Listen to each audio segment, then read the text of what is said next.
میرے پاس وہ وجوہات آ چکی ہیں جس کی وجہ سے امریکہ نے بھارت کو ٹھڈا کرا کے پاکستان کا انتخاب کیا۔ وہ کہتے ہیں نا پنجابی میں دھرونا پکڑ کے گریبان سے زمین پہ ڈال کے دھرونا، وہ مشرق سے شروع ہوگا اور مغرب تک تمہیں لے کے جائیں گے۔ تھپڑ پڑتا ہے بڑی زور سے، تو اس کے بعد وہ پھر کہتا ہے کہ ہن مینوں مار کے وقا، دیکھ میں تیرے نال کی کردا، اور اس کو دوسری دفعہ بھی چماٹے پڑتی ہیں تو وہ اتنا بے شرم ہے کہ وہ دوبارہ پھر آگے آ جاتا ہے اور کہتا ہے کہ ہن تو مینوں مار کے وقا۔ ان کے جرنیل وہاں پہ کھیتوں کے اندر بھاگے پھر رہے تھے، جوتے ان کے غائب تھے، وردیاں ان کی اتر چکی تھیں، اور اس وقت بھارت اس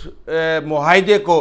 ٹیسٹ کرنے کے لیے میدان میں آ چکا ہے۔ کیا اس امریکہ کو پتہ ہے کہ پاکستان اس خطے کے اندر وہ اصیل پٹھا ہے جس کا پورے خطے کے اندر کوئی مقابلہ نہیں کر سکتا؟ لیکن امریکہ نے کہا کہ نکل سائیڈ پہ، تو بنیا تجارت کرتا ہے۔ اور بسم اللہ الرحمن الرحیم، السلام علیکم ناظرین، امید ہے آپ سب لوگ خیر خیریت سے ہوں گے۔ بھارت کو یہ بات کسی صورت بھی ہضم نہیں ہو رہی کہ پاکستان سفارتی میدان میں اتنی کامیابیاں سمیٹ رہا ہے، اور اس وقت پاکستان کی پوری دنیا کے اندر ایک ایسی پرسیپشن بن چکی ہے جو کہ بھارت کے کان کسی بھی وقت مروڑ سکتا ہے۔ پاکستان چین اور امریکہ کے ساتھ بیک وقت ڈیل کر رہا ہے، ایسے میں بھارت کے اندر ایک خوف برپا ہے کہ کہیں پاکستان اپنی اسی پالیسی پر دوبارہ شروع نہ ہو جائے جس پر پچھلے 10-20 سال سے بھارت گامزن ہے، یعنی کہ کشمیر کے اندر انسرجنسی ہو سکتی ہے، جس طرح بلوچستان کے اندر بھارت دہشت گردی کروا رہا ہے، اور اس طرح کی، حالانکہ یہ کیس دونوں بالکل مختلف ہیں، وہ ایک حقیقت پر مبنی ہے اور یہاں پہ ایک دوسرے ملک کے اندر حملہ کروایا جا رہا ہے، لیکن اس وقت ہم یہ دیکھ رہے ہیں کہ سب خوف کے عالم میں ہیں۔ کبھی دھمکیاں دی جا رہی ہیں کہ سرکریک سے سڑک جاتی ہے کراچی کی طرف۔ یہ سرکریک کا کیا معاملہ ہے؟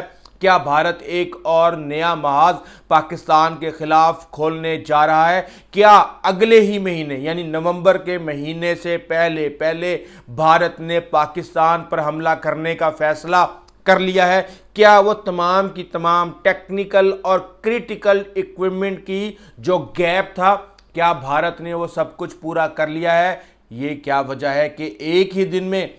وزیر دفاع راج ناتھ دھمکی دیتے ہیں، پھر اس کے بعد ایئر چیف آ کر دھمکی دیتے ہیں، پھر اس کے بعد آ کے آرمی چیف جنرل اپندرا دھمکی دیتے ہیں، اور دھمکیاں بھی کوئی عام نہیں، بات کر رہے ہیں وہ پاکستان کی تاریخ اور جغرافیے کو مٹانے کی۔ اب یہ بیانات حقیقت سے زیادہ فلسفی اور خوابوں پر مبنی نظر آتے ہیں، تو پھر ایک دم سے خیال آتا ہے کہ بہار میں الیکشن ہونے والا ہے، لیکن اس کے ساتھ ہی جو عالمی تجزیہ کار ہیں وہ یہ بتا رہے ہیں کہ اس وقت بھارت کی تکلیف بہت زیادہ اور گہری ہے، اور وہ گہری تکلیف اس کو اس بات پر مجبور کر رہی ہے کہ جو اس نے اپنی عزت کا جنازہ مئی میں پاکستان کے ہاتھوں نکلوا لیا ہے، اگر وہ اس کو بحال نہیں کرتا تو بھارت کی پوری دنیا کے اندر کوئی عزت اور اوقات نہیں ہوگی، انہیں بھیڑ بکریوں کا ریوڑ سمجھا جائے گا۔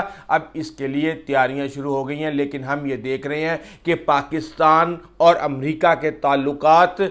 دونوں بہت زیادہ قریب ہو رہے ہیں، اور کئی لوگ یہ بات کر رہے ہیں کہ شاید مودی کو چڑھانے کے لیے یہ امریکہ پاکستان کے ساتھ اس طرح کر رہا ہے، لیکن اس کی حقیقت بالکل مختلف ہے، اور میرے پاس وہ وجوہات آ چکی ہیں جس کی وجہ سے امریکہ نے بھارت کو ٹھڈا کرا کے پاکستان کا انتخاب کیا۔ اور گودی میڈیا اس وقت بھارت اور پاکستان کی جنگ کو تقریباً شروع کروا چکا ہے۔ اس جنگی جنون کا مقصد کیا ہے؟ دیکھیں، ایک بات ہمارے سامنے آئی کہ متقی صاحب جو ہیں وزیر خارجہ افغانستان، وہ بھارت کے دورے پر جا رہے ہیں، لیکن اس کے ساتھ ہی ہمیں یہ پتہ چلتا ہے کہ وہاں پہ گودی میڈیا اور پیڈ میڈیا جو ہے وہ فوری طور پہ کمپین شروع کر دیتا ہے کہ متقی کو تو ریڈ کارپٹ دینا چاہیے۔ اب یہ وہی طالبان ہیں جن کو یہ دہشت گرد کہتے تھے، لیکن اب ان کا فلسفی اس طرح بدل رہی ہے کہ دیکھیں جی، وہ جو نجیب تھا وہ کیا عوام کے ووٹوں سے آیا تھا؟ وہ جو حامد کرزئی تھا کیا وہ عوام کے ووٹوں سے آیا تھا؟ اگر ہم ان کو ریڈ کارپٹ دے سکتے ہیں تو طالبان کو بھی ریڈ کارپٹ دے، اور وہ یہ وجہ ہے کہ بھارت کی